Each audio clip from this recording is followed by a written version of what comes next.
Good afternoon and welcome back everyone to the NNP Symposium.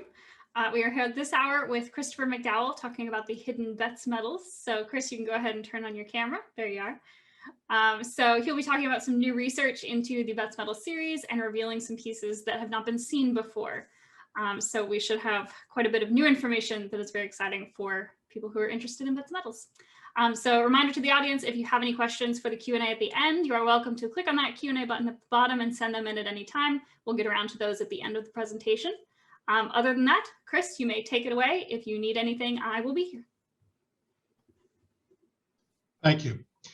Well, before we talk about hidden Betts medals, I think it's important that we do some background on what are Betts medals in general. This is an image of Charles Wyllys Betts. There are several pictures of him that I have. This is his picture from Yale, his graduation picture.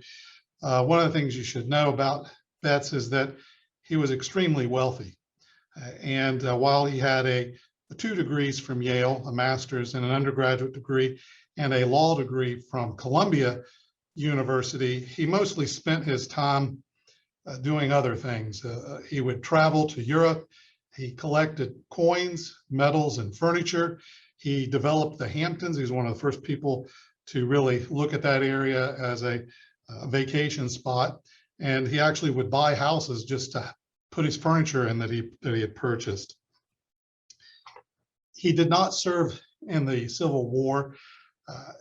My research into him indicates he was a rather sickly child, and that's actually how he came to get into collecting coins and medals, as the doctors told him he should get out more and walk around. And he would walk around and he would go to merchant stores and he would ask them if he could look at their boxes of basically useless coins that they had collected. And he would go through the boxes and he would collect coins. And that way he collected really a tremendous number of coins and medals before he even went to college. But Betts died at a very young age, at 41 years. He lived with his brother and his sister-in-law, Louise, in New York City. And he actually lived with them for about 20 years. And it was in their home that he died in 1887. And the 1887 date will become a little important when we get into what is a hidden Betts medals. At the time of his death, there were 2 unfinished manuscripts that his brother Frederick found in the house. One dealt with genealogy, and the other was the unfinished manuscript to this book, which is the American Colonial History Illustrated by Contemporary Medals. And Frederick, although Frederick, his brother, was a collector himself, he was not capable of finishing his brother's manuscript, and he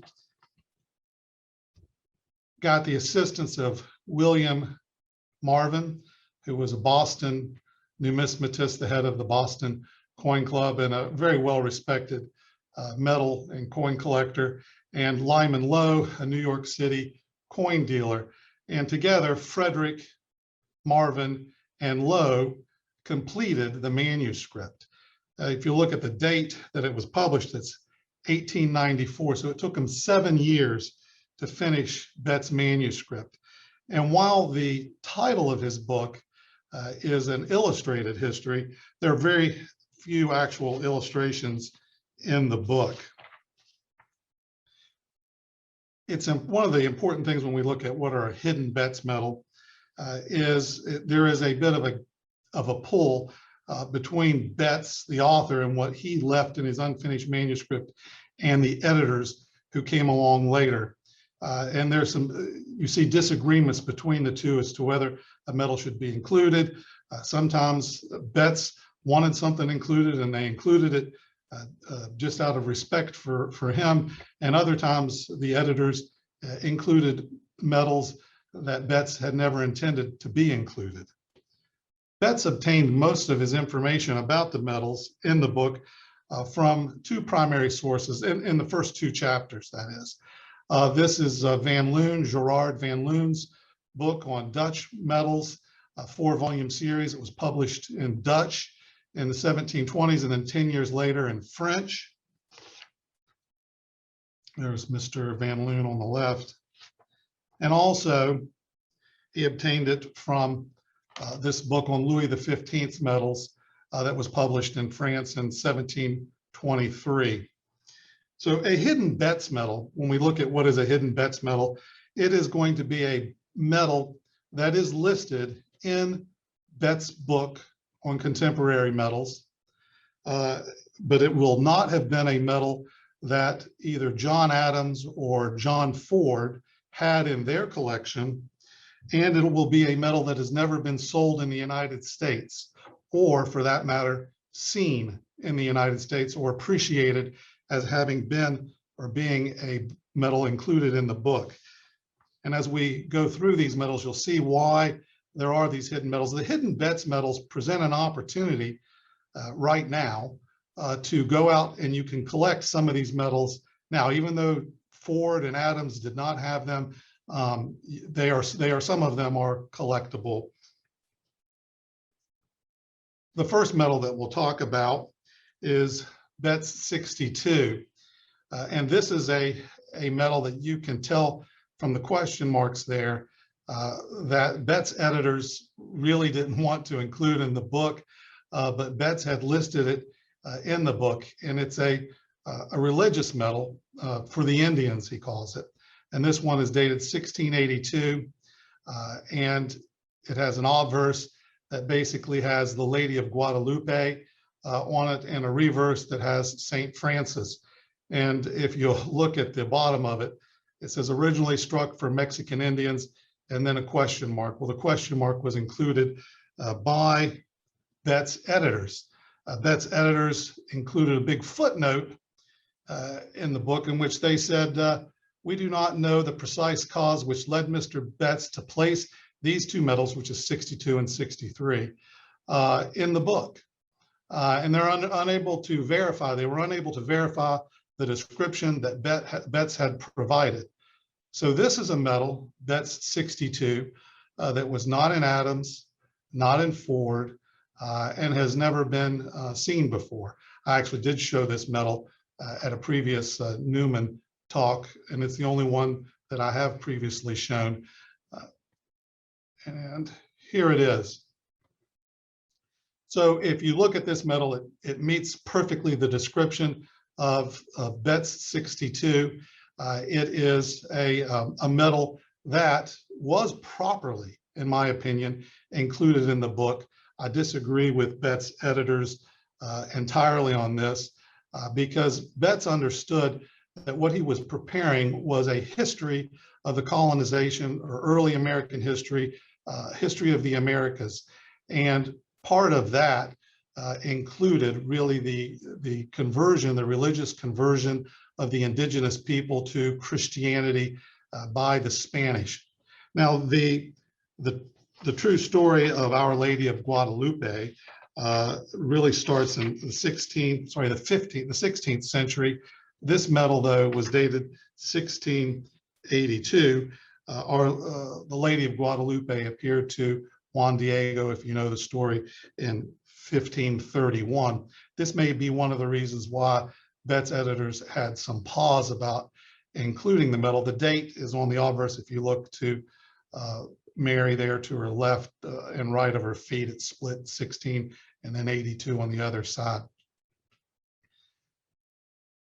The reason why this medal is dated 1682 is the cathedral that houses the image from Juan Diego's tunic was redone in 1682, and medals were made in the Vatican to be sold to people in Mexico City to build the cathedral.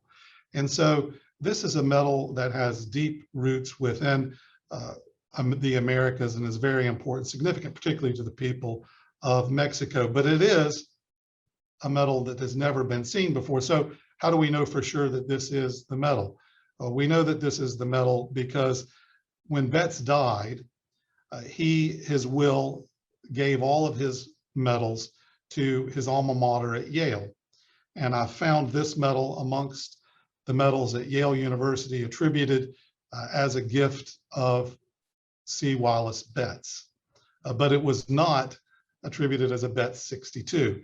but clearly it meets all the criteria of the Betts 62. Absolutely. And in the reverse, as the description says, has St. Francis.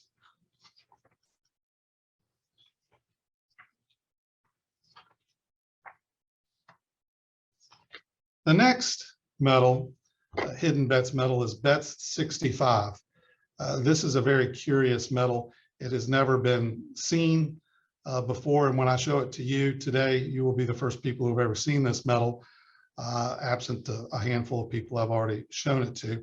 It's never been sold in America, not in Adams, not in Ford, and the reason for that will become somewhat clear. When you look at the description of Betts 65, it's a Curacao mortuary medal, and on the obverse, it's got in Dutch, "Blessed are the dead who die in the Lord, for they rest from their labors." It's got a skull, a crown with laurels, crossbones, and so forth.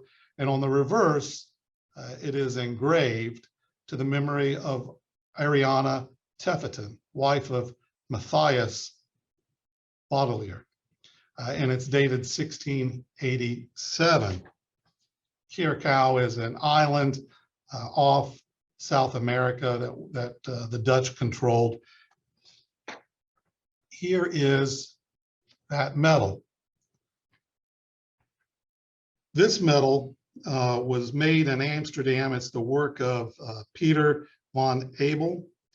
And what happened here is, in my opinion, they were made in Holland. They were shipped to Curacao, and they were blank at the time.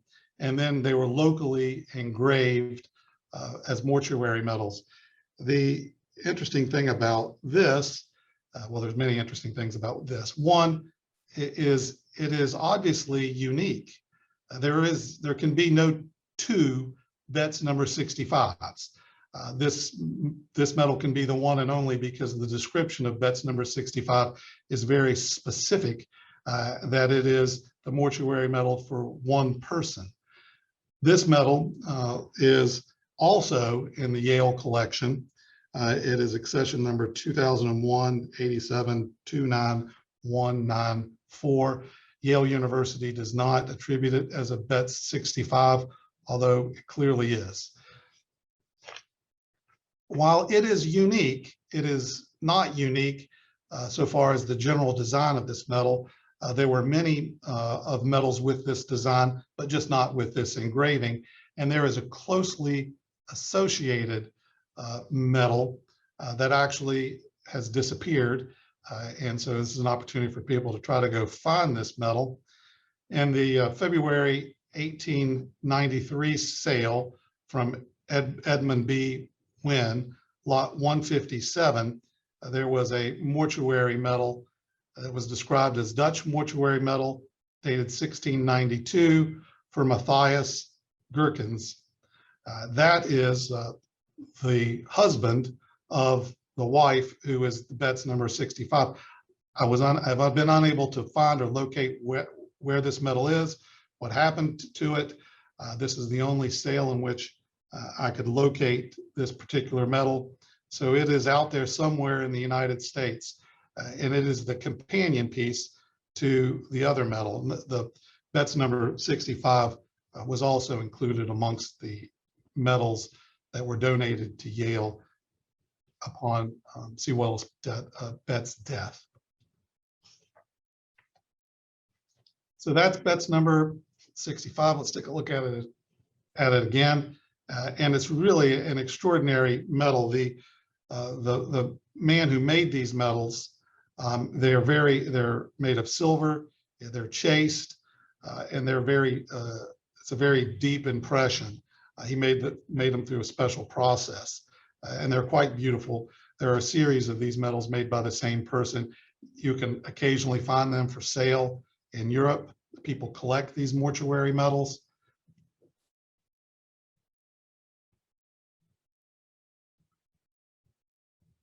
The next hidden Betts medal we'll talk about is Betts 102. This metal in particular gave me a lot of trouble. It is described by Betts in his book as having the obverse of George, well, he doesn't say George, but it is George Rook, and it has Lady Rook, Maria Rook, on the reverse, and Betts states that it is dated 1703. Those who know their history will know that Admiral Rooke was the hero, the British hero of Vigo Bay. This was the capture of the Spanish silver fleet in 1702. The Spanish had sailed their silver fleet into Vigo Bay, and Admiral Rooke trapped them there and captured a great deal of the silver that was being transported to Europe at the time. The silver that was taken from the Spanish was transported back to London to the Tower Mint, where it was made into coins. Many of them say the word Vigo on them, but that doesn't help us find this particular metal. So Sir George Rook, Admiral Rooke, had two wives. His first one was Mary Howe, and she died in 1699. And then he remarried another woman named Mary, and she died in 1702, shortly before his great victory at Vigo Bay. These hidden Betts metals are all sort of like the American treasure. You've got to try to scientifically locate, where are they? Where would this metal be? Because these metals are not in Van Loon, they're not in the Louis XIV book, and so to try to locate an image of the metal is very difficult. This particular metal, the history of it is in 1703, there was a club in London in which Admiral Rooke was a member. A Swedish-born medalist came to London, and he made medals of all the men, and they were all men, in the club. And so these were not medals that were made for distribution to the general public. That rather they were made special for each man. It's not clear on how many were made, but maybe just one. This could be a unique medal, but maybe two or three, who knows. But while the Admiral Rooke medal resides currently in the British Museum, there were other medals made for other members of the club, and those sometimes come up for sale. And here is an image of this medal. What's sort of interesting and nice in a way is it's almost a memorial medal for his wife. Each man who was a member of this club got to pick the image that he wanted on the reverse. Many of them picked their coat of arms, they picked battles that they were in, ships. Admiral Rooke is the only one who picked his wife, or in this case, his recently departed young wife, to be on the back of his medal. And one can imagine that this is something that he probably kept as a memorial to his wife. So while this medal is most likely unique and uncollectible, what you can still do is probably locate the other medals that are in the series. And again, this medal's never been seen before, sold in America, or part of any collection. Number 106, Betts number 106. This is a part of the Agave Americana section in the Betts book. When you go through Betts' book, you realize that he got, again, most of his information from other sources.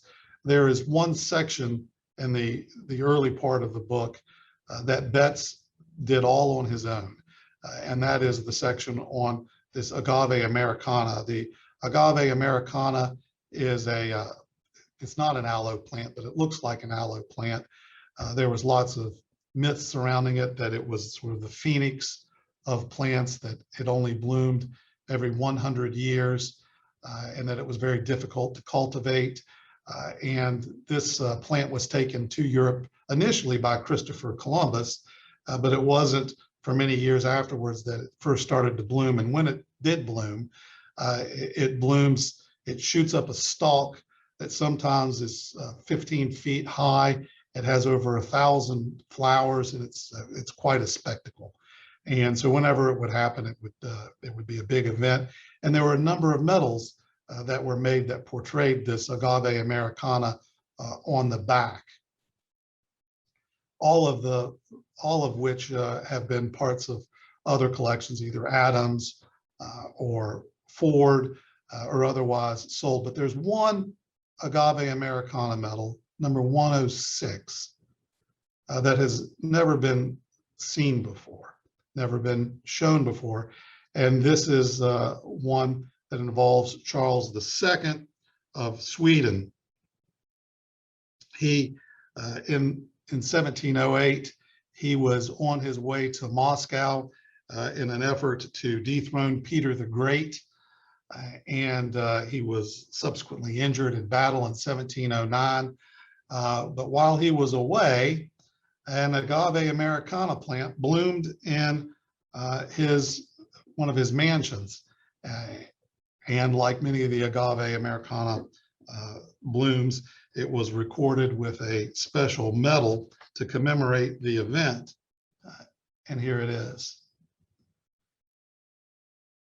One of the things about this particular medal, the image here I actually got from the Royal Collection in Sweden. The thing about this one is Betts included in his gift to Yale all of his agave americana medals, except this one. This one was found by his editors after his death in his brother's home. And for whatever reason, Betts did not initially include this medal in his book. And I scratched my head as to why that could be. But when I look at the medal, one of the things that strikes me is the agave americana generally will shoot up just one branch in the middle. And this one has, I think, 6.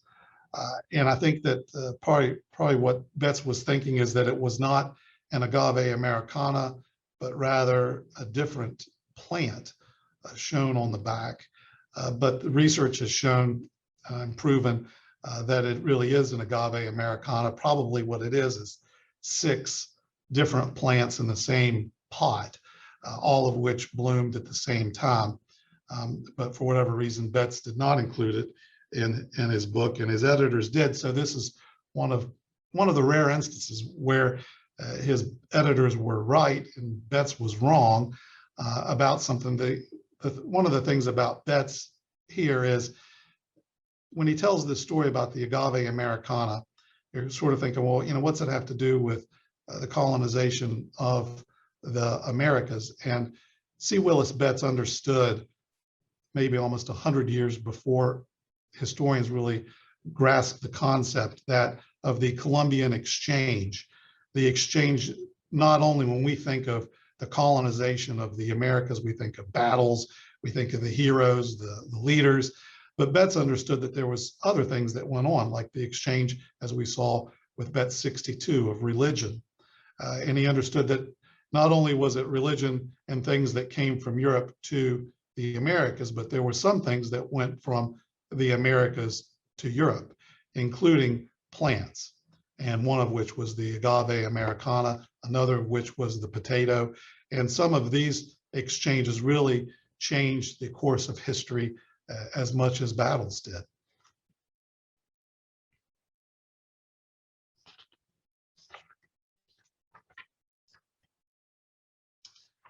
The next hidden Betts medal is a collectible medal. That is, I have one right here. Try to put it up. You can't see it. I'll show. I actually have 3 of them right here. So even though this medal, Betts number 112, was not part of Adams' collection or part of Ford's collection, even though it has never been sold in America, I have 3 of them here on my desk. you can right now easily collect this metal, obtain this metal for under $40. That may not be the case in a year or two from now, but right now, once I explain to you what Betts number 112 truly is, you can go out and buy it. Part of the reason why Betts number 112 is a hidden Betts metal is the description is not very good. It's not accurate. And I'll go through with you and explain what the problems are. All right. First, you see the obverse description, and then you can see the reverse description. This is allegedly a metal of the India Company, of French Indian Company. And it's described as having Native American supporters. This is the reverse. The one on the right is seated, the other leaning on top of the shield.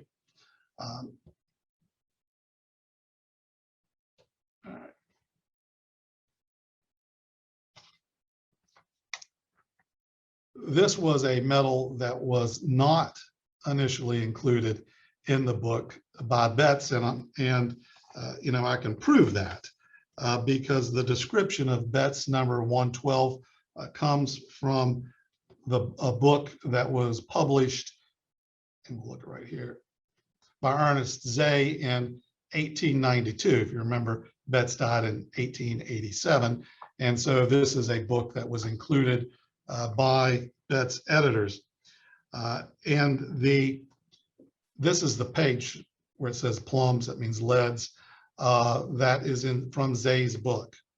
For whatever reason, Betts editors, and it's hard to say which of the three it was, probably wasn't Frederick, because I doubt Frederick was knowledgeable enough to know about Zay's book. But there's two metals that are on this page in Zay's book. The one on the left is this triangular shaped lead, and the one on the right is round.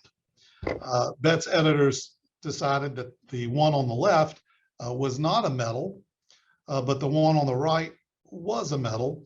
And so they included the one on the right in this. I apologize, it's not the best image. Here's the one on the left. Now, what is this thing? This is a lead seal that was used from the Company of the East Indies for cloth. So when cloth goods were imported or exported from the New World, mostly Canada and other places, to France, in order to be sold, they had to have this seal on them. And so every piece of cloth there was attached to this seal. And it was done in this sort of manner. The lead seal is there on the far left. You would run a piece of string or a piece of metal wire through the holes, connecting it to the piece of cloth, and then a pair of pinchers would crush the soft lead and attach the seal to the cloth. So all of these seals, the image is imparted by the crushing by the pincers. This is an image of the company. This is the company seal that they used throughout on everything. And so here for the first time is a Betts 112. And this is, technically speaking, it's not a metal. It's a seal. It doesn't commemorate any event. It's not a jeton. It's not a coin. It's a seal. And quite frankly, it's probably should not have been included in a book on metals. But no one's been able to discover what this is before until now. These are collected by some people in France. If you look at the reverse image, there's a little K underneath the Native American. Each port in which the goods were exported had its own letter. And so there is a series of letters that are associated with these, depending on the port in which the goods came from. These are found everywhere throughout Southern Europe and Spain. Not all of them are this one, because this is the only one that matches the description to Betts number 112. But metal detectorists find these lead seals because as you can imagine, there was hundreds of thousands, if not millions, of these attached to cloth goods that were being imported to France. So metal detectorists find these all the time, and they're sold on European eBay for not much money. But this is mine. Some of them can be quite attractive, actually. And you can collect them from the different ports. You can collect them from the different companies. And it is a Betts number 112. And this is the first time anyone has ever really seen it or associated with it. That is, so it's known, but it's not known as a Betts number 112.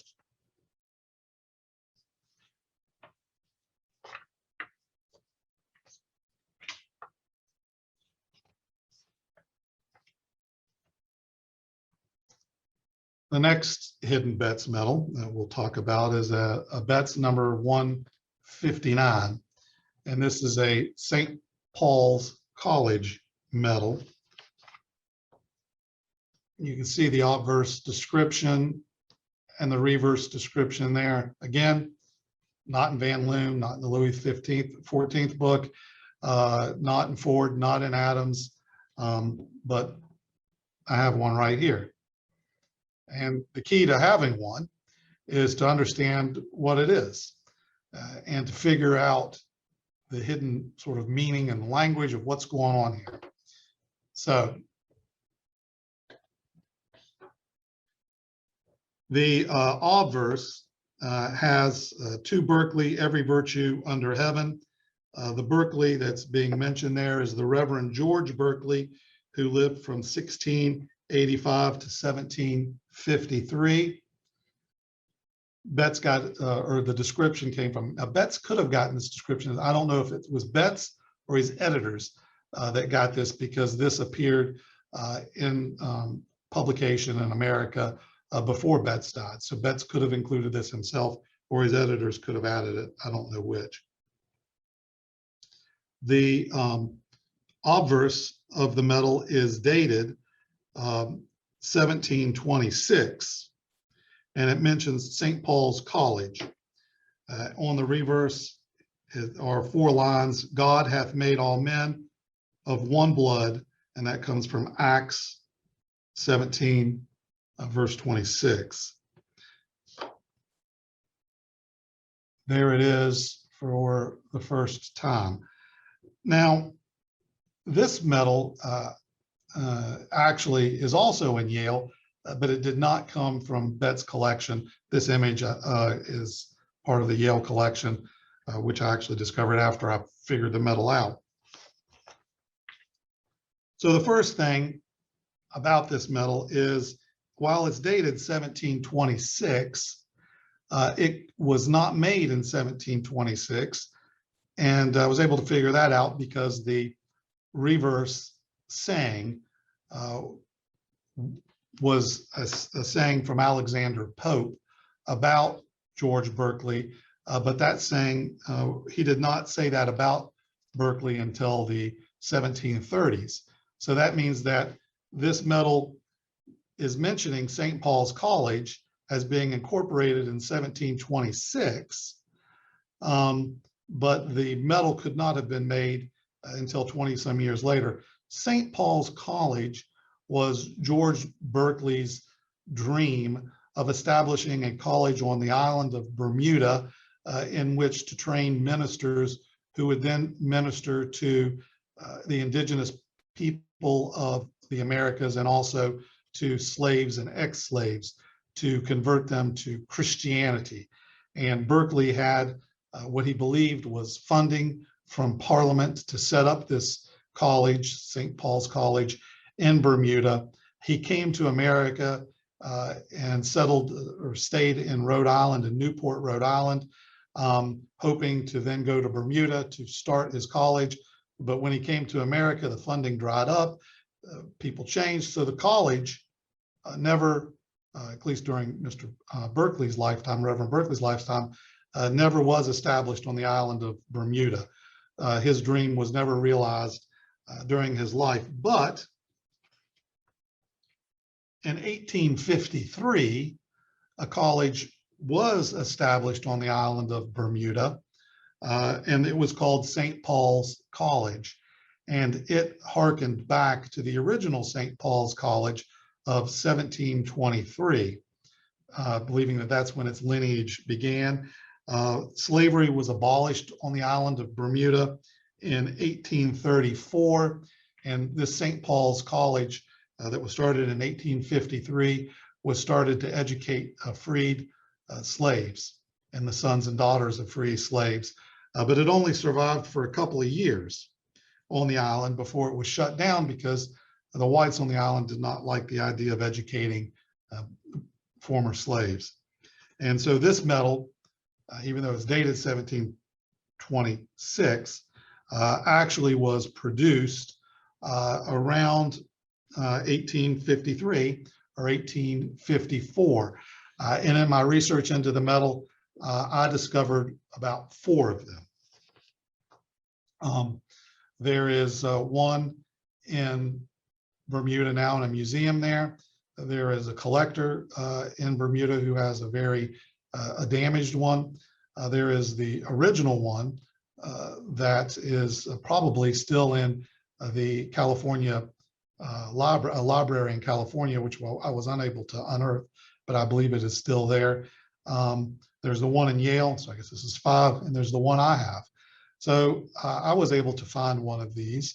It wasn't easy to find, and locate some others. So anybody who's industrious, there's a chance that you can still uncover and purchase a Betts number 159, even though John Adams and John Ford, who very diligently searched for all these Betts medals, he was never able to acquire a Betts number 159. And I will say that I've seen the copy of Betts' book that Ford owned. John Adams currently owns that book, and John Ford diligently sought out every one of these Betts medals, and he was unable to locate this Betts medal.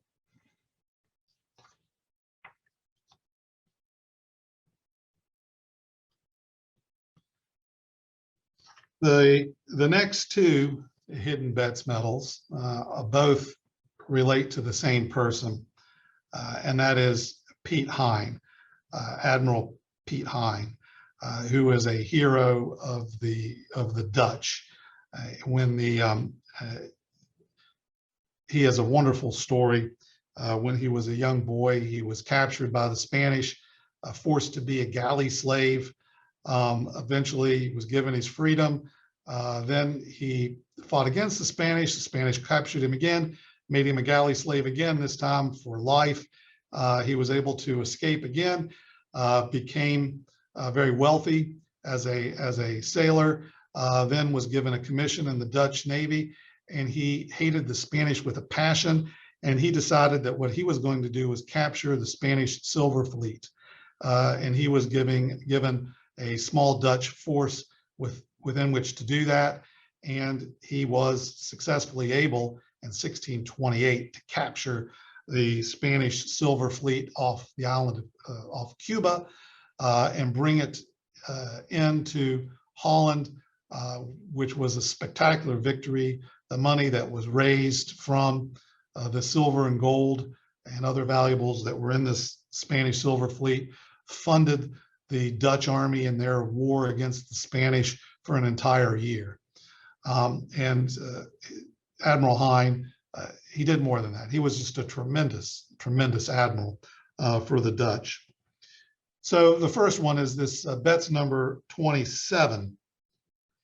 This Betts number 27 is a hidden Betts medal, not in any book, not an image of it in Betts' book. Admiral Hine, here's his picture. And here is a Betts number 27. It commemorates the capture of the Dutch fleet in 1628, and has his image on the obverse. This coin is part of the Dutch, or was part of the Dutch royal collection. And I want to move now to the next one because these are closely associated. And that's Betts number 28 and 29. And this is the death in 1629 of Admiral Hine. After he came back from his glorious victory over the Spanish and the capture of the Spanish silver fleet, he was made a commander of the entire Dutch naval force. And at that time, the Spanish had taken the city of Dunkirk.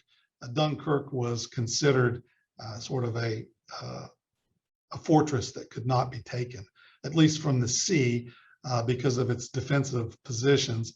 And so the Dutch gave to Admiral Hine the task of capturing the city of Dunkirk. And that was important because the Spanish would run pirates out of Dunkirk who would harass shipping in the English Channel, both English and Dutch shipping, and they wanted to eliminate that threat. And during this battle, this is Betts number 28, Admiral Hine sailed his ship between the series of pirate ships, and so he could give them a broadside to the left and to the right. He was clearly a very fearless man. During this maneuver, the pirates fired a volley and killed Admiral Hine. And so this medal commemorates his death.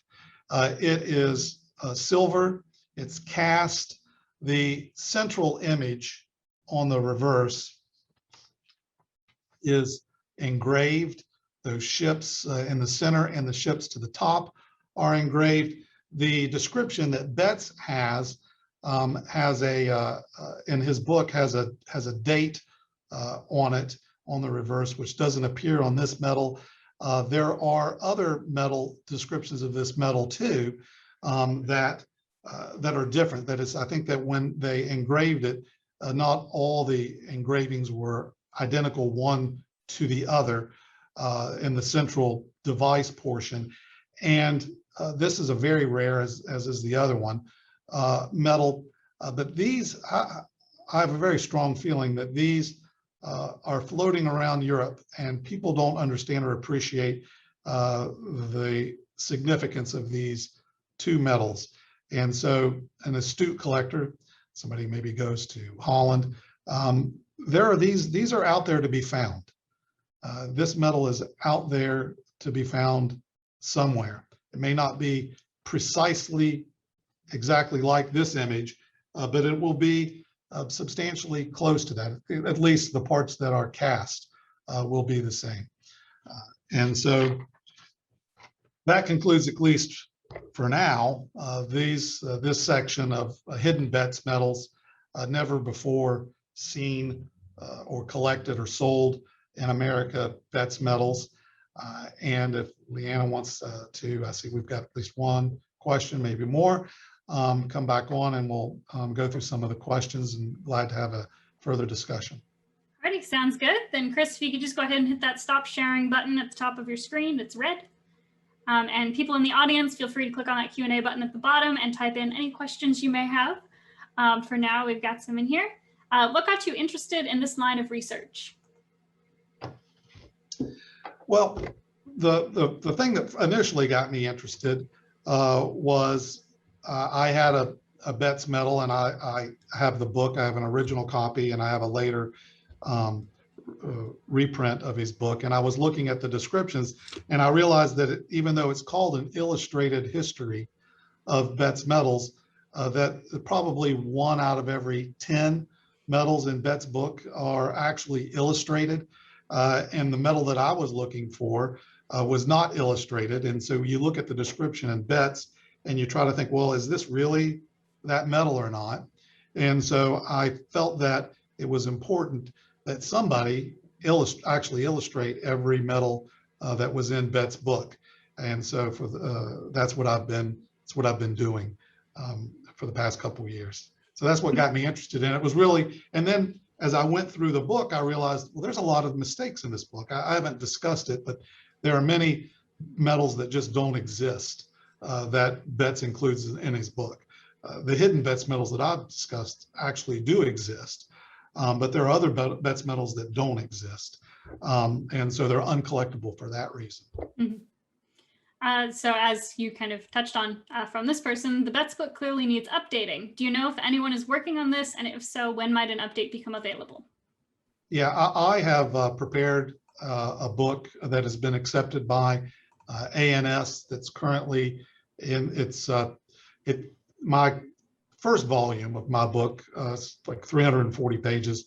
It has an illustration of every Betts metal. It discusses the history of every Betts metal in chapters 1 and 2 of Betts. And that book will probably come out in the late summer, at least I hope it does. So it's already been submitted. The trustees of the ANS have agreed to publish it. And so it is in the process of being peer reviewed and edited.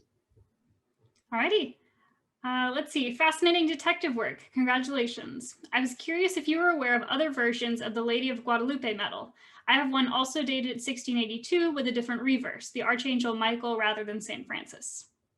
The Archangel Michael medal is actually more common than the St. Francis medal. And so the person who, if he has one dated 1682, that's the more common of the two medals. If you ask me, it would be almost like a Betts variant of 62. I did not discuss variants when I went through just now because I wanted to focus on the primary ones, but there are many Betts variants. And that's quite a, if somebody has that, I've seen images of them, but that's quite a find. And that was also made in the Vatican and also shipped for the same purpose to raise money to build the cathedral, the shrine to Our Lady of Guadalupe, which is one of the most holy sites probably the most holy site in Central America. So that person's got something very special. I feel like this is Antiques Roadshow. What was the most surprising part of this endeavor? The most surprising part for me was really the number of metals that don't exist, and really the give and take between Betts editors and Betts himself. Betts obviously is dead, and his editors are going through his manuscript, and it's always interesting to me when I come across a metal that it's not in Adams, not in Ford, and I can't find. I immediately wonder who made this mistake. Was it Betts' editor or was it Betts himself? And so then it might take me 3-6 months to uncover it, but that's sort of one of the things that I enjoy when I do this. All righty. And we do have someone else in the Q&A saying they own a Betts 28. They're from Germany. Oh really? That's what it Well, says. I knew there were other ones out there. I would really, if this person wants to send me an image of it, I would love to see it. I know there are other ones out there that if you have a Betts 28, you have something that is extremely special. That is an extremely special metal. Pete Hine, I just can't say enough about him and about that metal. So I would love to see more images of that metal. And I would also like to compare it to the other 28 to see what it looks like. All right, so Peter, if you would like to reach out to share images of that, you're welcome to send in a message with the contact us form on the symposium website, excuse me, and we will forward that over to Chris so you all can connect about that. Thanks, Peter. I look forward to it. To me, the legends and symbology on Betts 65 are curious in that there's a possible suggestion that either the engraver, distributor, or the intended recipients may have had Masonic connections, at least to anyone who may be familiar with their workings. Do you have any thoughts on this?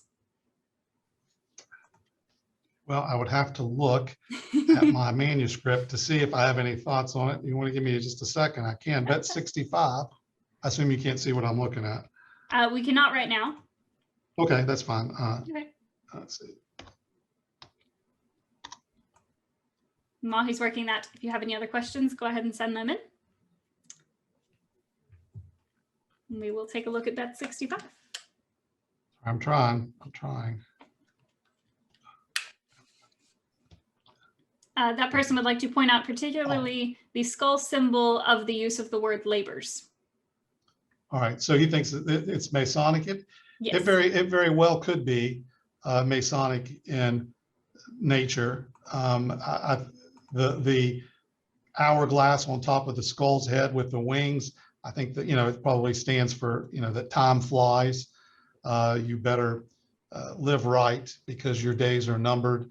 And so, yes, it very well could have Masonic symbology in it. There's so many symbols and Masonic things. It's hard for me to track them all down. But yes, to me, clearly there is symbology there, whether it's Masonic symbology or something else. I couldn't say, or I can't say now.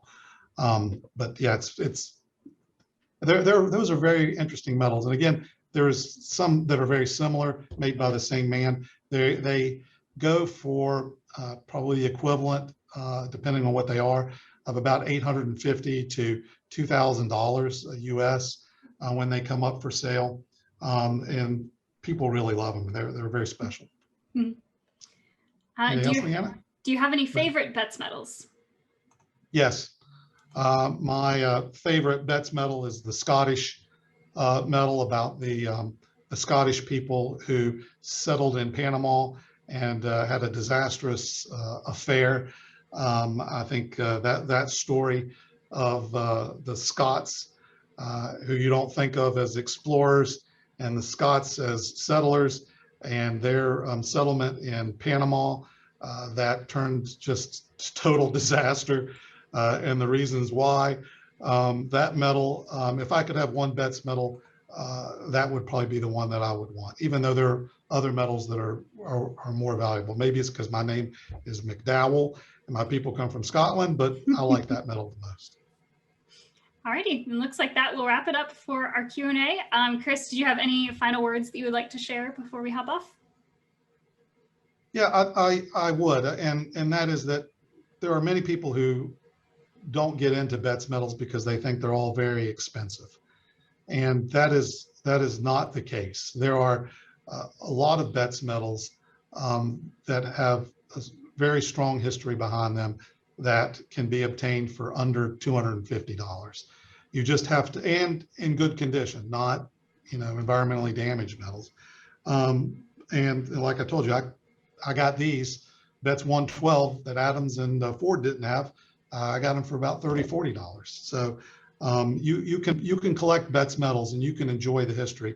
And what Betts was trying to do with his book was tell the story of the colonization of America through metals, and just metals, and the images that are on metals.